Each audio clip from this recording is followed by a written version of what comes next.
Guys test format में सबसे ज़्यादा सिक्स लगाने के मामले में जो है ऋषभ पंत ने अपना टॉप 5 में नाम जोड़ लिया है।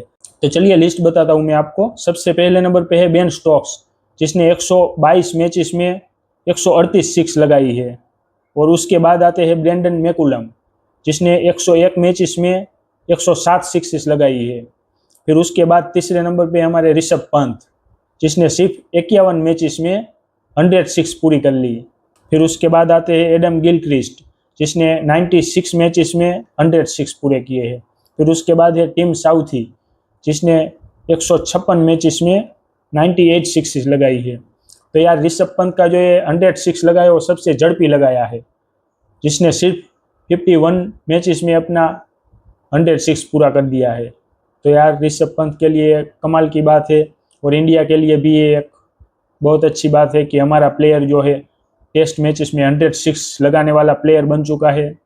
तो गाइस आप ऐसे ही क्रिकेट की न्यूज़ और वीडियो देखना पसंद करते हैं तो प्लीज़ हमारी चैनल को फॉलो एंड सब्सक्राइब जरूर कर लेना।